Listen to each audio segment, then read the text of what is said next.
360 equals a circle, but I don't think we should bring the devil into this. Somebody I kissed gave me a cold sore for free. One time, I met this girl who got herpes from a guy that she slept with. When the girl with the herpes told me about the herpes, we were stood in a sex shop. I worked at the sex shop as a way to fund my travels between the sex shop and my house, but soon it would become more than that. As greed and ambition took over, I would finally understand what it meant to be a true career bitch. People would introduce me to other people and say, it's worth the staring for the discount on lube. I told the girl with the herpes after she told me about the herpes that I could probably get her discounted condoms for life. Not that I was planning on staying at the sex shop for life, although I might have done for her. At the time, I just thought we could do like a bulk buy sort of thing, and then she and my manager would like me more. The girl with the herpes told me it was too late for any of that, but when I looked down at the pack of condoms in my hand, they were still in date, so... I'm a hungry snake. I bought a snake that's not a real snake because it's furry and had to have its eyes put in at a later date, and it was born with a label. It's a toy snake. You bought it for me, actually, and together we have named it something that has resulted in me walking around trying to convince the general public that I am not a Harry Potter fan. I like Harry Potter as much as the next person, as long as that person does not like it in an ignorant way that might get me cancelled. As long as they throw the word nostalgia in there at some point, I think we'll be all right. These were all concerns I raised with you when we christened our child, and you told me that we could always just cross it out and write a new name if I'm that much of a pussy. You didn't say that bit. I just think it would be different if you were the one walking around with the snake. I can picture it now slung around your neck like a snake that doesn't know how lucky it is to be cosplaying a snake. There's a big line of rats trailing after you, shouting about how it's all okay because Dumbledore was gay. You start an argument with one of the rats and win, and they leave you out of embarrassment. It's a good thing. They stank of ignorance.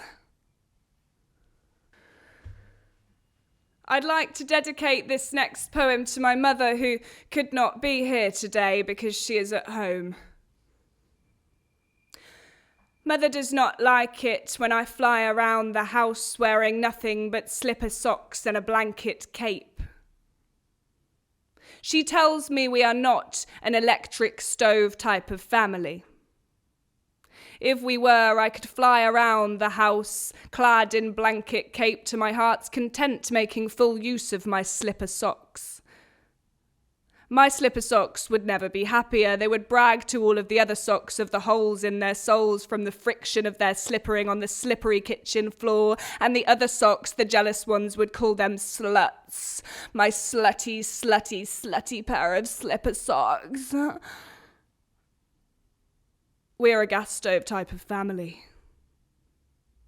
Mother grows concerned that one day I will set myself alight when slippering by. I tell her that I am a person who learns from experience. It is like that time she told me not to sit on the top deck of the bus because she knew a woman who got mugged there, and then I sat on the top deck of the bus and I became that woman. I tell Mother that if she were a scientist, everybody would shun her for not knowing when to celebrate. Mother tells me that when a person is being engulfed by flames from a gas stove, they have very little time to learn from their experiences, and even less time to say, "I told you so." Still, she finds the time among the audacity to tell me as I am leaving for work to brighten everybody's day. My brother's girlfriend came to stay. She and Tony the tiger made friends immediately because he's a social slut that wants to sell Frosties to everybody. She poured the milk, not the cereal, into her bowl first. I felt at risk. And then she opened the microwave and put her bowl of Frosties inside of it to die. Me and Tony shared a look. It was like we were each other's camera in the office. Quite romantic, actually. And then the microwave beeped and my brother's girlfriend sat down with her radioactive bowl of Frosties, and Tony smiled at her in the same way that he smiles at me, and now I feel dirty and used. Gravity is a lifestyle choice, and snakes are like socks with a consequence. There was this debate regarding which animals we could take in a fight. I argued that the scariest thing about a spider or a snake or a space bird attacking me is the idea that somebody could be so pissed off with me that they would crawl into the sleeve of my shirt and bite me. I raised the question of whose natural habitat we'd be fighting in. How, for instance, might you kill a fish if you were in the water with it? This, for the fish, is a home game. Slippery goes a long way when you are at risk of being grabbed. It's why I wear Vaseline. I suggested placing the fish in my mouth, swallowing not the fish, I'm a vegetarian, but the water, and then leaving the fish on my tongue to drown. My friends suggested biting into the fish, then swallowing to promote hair growth. It reminded me of the time I went to Barcelona. I went to a restaurant with my family, and when I was trying to explain to the waiter that I was a vegetarian, he said, "So chicken, yes?" And I tried saying, "No, I'm a vegetarian," but then this fish fell out of my mouth and the waiter walked away looking really smug.